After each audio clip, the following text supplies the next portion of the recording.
Hey everyone, and welcome to Pals Chat. I am your host, Gina Parker. I am here with my co-host, Sadie Teal. What's up?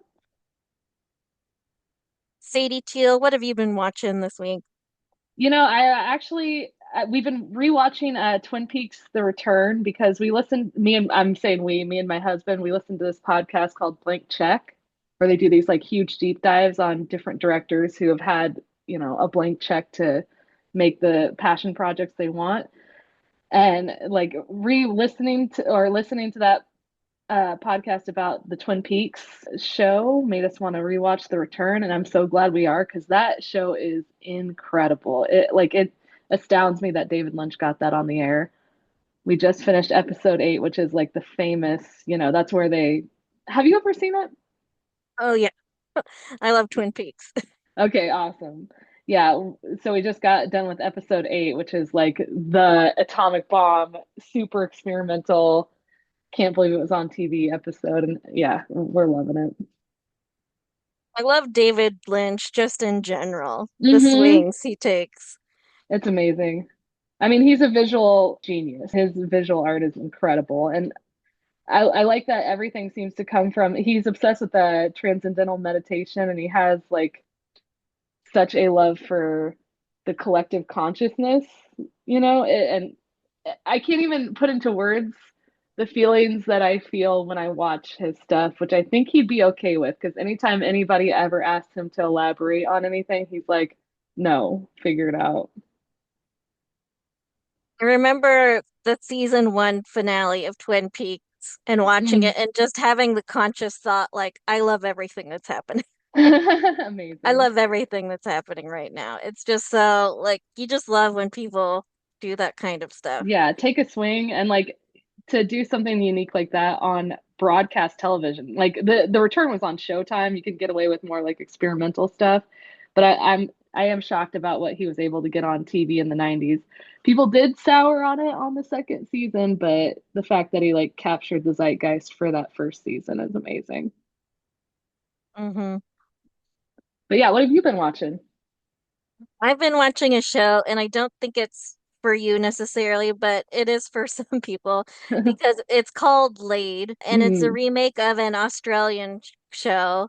It's a comedy show about a woman who all of her exes began dying, uh, nice. in the order she slept with them.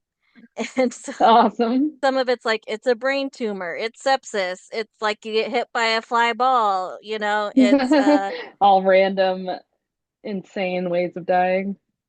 and so I'm not all the way through it yet. I'm at a point where she's trying to warn everybody that they're about to die, but she has to go into this long backstory with every single person she talks to about, okay, so this is how this person died.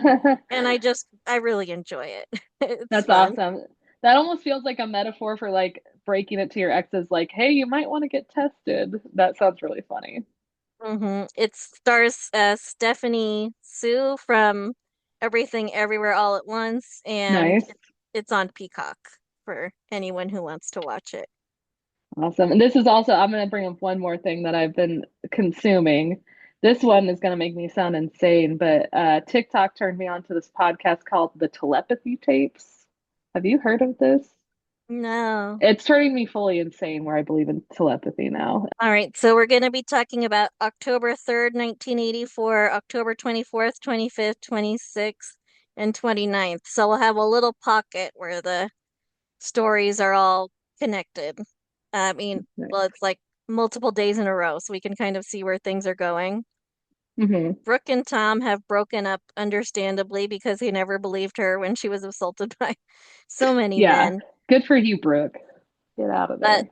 but she just had his baby Laura, uh, Hmm. and it's all exciting, happy family. But then Brooke decides she's moving out of town for another job, Hmm. and Tom lashes out at her for that. Like, how dare you take my daughter away the second she's born? And then Brooke's aunt Phoebe is also mad at Tom's new girlfriend Donna because she's like, you broke up Tom and Brooke's marriage. That's why she's moving, which is not the case. at all. Hmm. She's just like a person who dated Yeah. Tom after his divorce. But so that's where things are with them. Have happy couple for the moment, Jesse and Angie, but Angie's overworked. The wife is Hmm. overworked. So she's like going to the grocery store, she's raising the kid, she's going to school, she's doing all the stuff. He's also going to school. She's helping tutor him because he's not as good at school as she is. Oh my So, gosh. So this is the plot where like the moms at home are watching and they're like, "Yes, this is true. This is my life." I feel like this is a good one for the viewers. yeah, and they're also a little teenage couple. So Oh yeah. they're just now in college, and so it's another like cautionary tale too. Like maybe don't get Hmm. married too young or have kids too young if you do. Yeah. Um, but then Jesse gets an opportunity to be a singer, and he starts singing with this girl named Yvonne Caldwell, who was in Coming to America, I believe. And uh, Uh-oh. Wesley Snipes is her manager. We won't show him this week, but Cool. Wesley Snipes is on the show now. Hell yeah. I'm But I'm feeling like there might be some tension here between this new singer and Angie. yeah, I think you're right, I think there might be. Have you ever especially seen because, Detroiters? yes. Okay. So it's like that whole supermarket jingle plot. And we also have, since Adam died like a month ago or something in his plane crash, Erica already married Mike Roy. Damn, moving on quick. Uh-huh. And so they recast Mike, and I just have to talk about it with this like British man who that hit him. And Hmm. he doesn't really have what it takes to, you know, Hmm. like Mike was like this like manly man, tough guy type thing. And this new guy is, well, he's a British man, but Hmm. I don't think it's because he's a British man. There's nothing against the British people. Let me say that now. But there's I got a something few just things. Just there's kidding. something just effeminate about him. And so Hmm. they keep giving him like the tough guy lines, and it just doesn't make sense anymore. It just falls flat completely. It's like, oh, I'm gonna go rescue her, and I'm like, dude, she's gonna have to rescue you. Like, Do they ever uh, adjust to his like acting style, or is it like they got to keep that? I mean, I wonder how long he lasts and if they figure out his voice. that's a good question. It just you should have just put in a new character if you were losing the actor. Yeah, that's true. That's my Too main too complaint. jarring. It's yeah, it's too much of a different vibe. Yeah, they should have just that's like a new guy that's coming to town. Maybe it's like some journalist or something, some like eggheady type character. Yes, that I would have liked. Fun fact, sidetrack. So, on this soap opera called One Life to Live, there was this character named Blair who at the beginning was played by an Asian woman, and then she was eventually recast with like a blonde, blue-eyed white Oh my woman. God. And then at the end of the series, she flashbacks to her early days in One Life to Live and remembers herself being Asian, which is a funny thing where she starts looking at herself in the mirror, being like, wait, did Wait I a used to minute. be Asian? That's hilarious. They totally like broke the fourth wall on it. Was it Mhm. like played for laughs? Yeah. Okay, that's funny. So turns out Adam didn't really die in a plane crash, as you can see. Hmm. He Oh, decided surprise, surprise. he he decided to fake his death. And I think you called it at the time. You were like, he's not really dead. No way. And he faked his death to test Erica's love for him. Wow, she failed. So he's like, I'm gonna fake my death, and then she's gonna be mourning me. And then, like, if she goes to Mike, it's bad news, which she did end up going to Mike. Immediately. But Adam faked his death as a love test. Philip Peters was working for both Adam and Erica at the same time. So he decided to lie that Erica was passing the test, the love test. I kind of like that. And so that's what Yeah, Adam sure. thought. So Hmm. Adam decided to return to town for his great reveal and to reunite with Erica and be like, hey, it's me back from the dead. You're welcome. Yeah, I don't think I would take that really well, to be honest. Yeah, I don't think anyone would. Like, maybe if you really loved your spouse, but if Mark was like, I was just pranking you the last month, then That would be horrific. mhm. That would be like, yeah, because the amount of like pain and like how you have to like kind of come to an acceptance with it, and then it's like, oh, there they are actually. Wow, that would be. I don't advise that people try that to like spice up their marriage. I agree. Anyway, Adam decided to come back to town to do his big reveal. And on his way back to town, he got kidnapped by Billy, Clyde, and Jewell, which is married couple, Matthew Cowles and Christine Baranski, who Mhm. decide to hold him for ransom when they realize he is rich. Oh yes, I like this already. Are these competent kidnappers or are they like Coen Brothers style uh F ups? The latter. Okay, cool. That's even better. And so Adam has a twin brother named Stuart. At one point, Jewel goes to the house to leave the ransom note. She sees Stuart. She thinks it's Adam who has escaped. She runs out without leaving the note. It's a lot of Whoop. fun, fun, fun, fun. Love it. And so we have rich girl Nina, and she's been taken in by faith healer Zach, who he's been a con artist. He's been a sex worker since he's come to town, and a con artist, and a blackmailer, and he's doing all this shady stuff. And he's convinced her he's a faith healer because he was Oh around when she was no. having a panic attack. And he's like, I'm a faith healer. Oh And so, great. And she's a rich kid, so that's like perfect prime set like I feel like a lot of the fake healing industry where it's like all these spiritual gurus that may or may not be, you know, actually able to do that kind of stuff, they prey upon the rich. yeah. And They got so, money to burn. yeah, her husband is like, this dude is not a faith healer. Like, he's like an old friend of one of our friends. Don't you think she would know if he was a faith healer? But he's got her convinced. And so now she's given Yeah. him money to faith heal. So we have this storyline, which is Palmer couldn't connect to his long lost son, Ross, who wants nothing to do with him because he's kind of a dirtbag. So he tracks down Ross's ex wife, Palmer does, and her son because Palmer believes this son, Andrew, is his grandson. And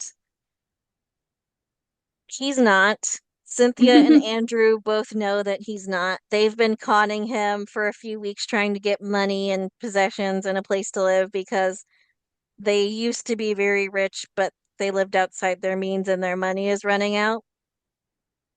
So they were Nice. pretending to be the family, but Palmer is finally convinced enough by Ross's straight up refusals, like, I did not have sex with this woman at this time, so it is impossible for me to be his father. So Ross decides to do a DNA test, and Cynthia, being a schemer, decides to change the DNA test results. So Palmer mistakenly believes that Andrew actually is his grandson, and they get to Oh no, stay in the Palmer. money. You know what? I do love how much of the show is spent on scamming rich people. That is very fun. I like how there's like multiple different ways they're getting scammed. And then we have Ross. He proposed to his girlfriend, Ellen. So that's a nice thing for him. We have a very sad storyline coming up. Oh no. Can I guess it? What is it? This is gonna be too dark maybe, but the baby passes away. Well, a baby passes away, not that baby. I knew Uh, but yeah, you really could have written the show. it. Because, they have like the head writers who do like the main plots for the next 3 years. And Hmm. then they have breakdown writers who do like the individual episodes, and then the actual dialogue writers who create dialogue for those scenes. I Nice. think you could have been like a breakdown writer or an Oh overall yeah. writer. That sounds great, honestly. Seems like a pretty sweet setup for the people coming up with the ideas. Like, oh, you just write this, and then Mm. somebody else does all the hardest work. And so Greg's wife died, and he's drawn to a woman who looks exactly like her, Sheila Thomas. Some people are encouraging him to follow this romance. It seems like bad news. And then we have old terrible Tad. So, Tad, what is he up to now? so basically he has been suspended from school, but he doesn't tell anybody. The reason he doesn't tell anybody is because he's now married to Dottie, the girl he Oh knocked yeah. up, and he just wants an excuse not to go home. So he just goes and sits in the library to avoid being with Dottie. And they get into a big old fight where he's like, I want nothing to do with you. If you weren't pregnant, I wouldn't be around you at all. Awful. And so Dottie goes to her mom's to spend the night, and Tad does not care. And Tad, yeah, sorry, you go go ahead. ahead. I was just gonna say Tad does not deserve Dottie, and also that move of like being at the library to avoid going home. I have so many like sales agent coworkers that like to linger at work. I'm like, you must hate your home life. That sucks. Hmm. And so he, yeah, he's like thrilled she didn't come home at night because Ugh. she didn't even tell him where she was going. He's just like, I don't care what Ooh, if happens she to her. disappeared, who cares? He's like, that's the best night of sleep I've had in months.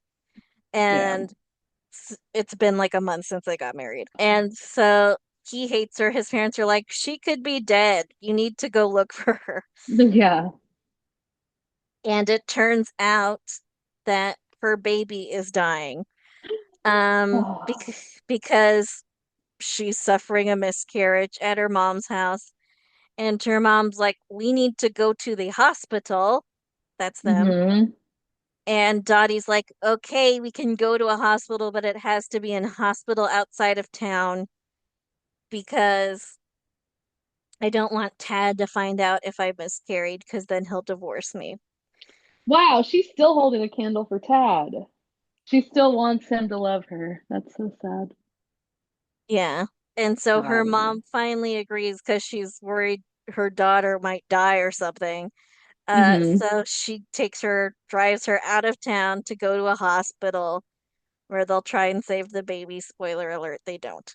So No. that's about it for this week. Hmm. That's it. Okay, so is this winners and losers time? Yep. Okay. I have a few different thoughts on this. Adam, I think, is the biggest loser of the week. I'm gonna say Jesse's starting to sing, so that's pretty cool. So let's say Jesse's a winner. Yeah, I'll also go Jesse for a winner because, Hmm. his life's going fine. You know, Yeah. he's singing, he's got a He's in a son, a loving wife. marriage.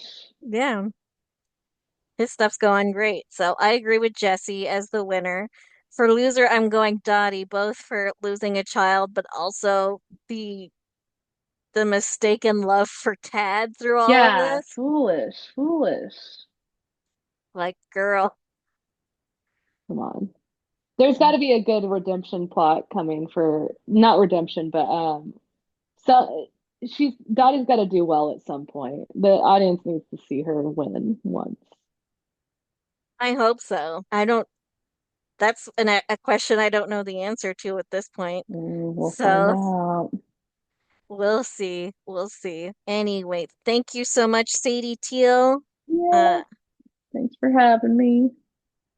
Please support us on Patreon for our push goal to release all of our All My Children episodes, General Hospital episodes, and Passions episodes that we have. Passions. Oh Mm-hmm. yeah. Amazing. Be cool. Have fun with your life and stay safe out there and happy holidays. That's all I gotta say. That was a good thing to say. Thanks. Actually, now that I'm thinking about it, we have two new subscribers, and so I want to say shout out to Popstar Boy and shout out to Moises Martinez.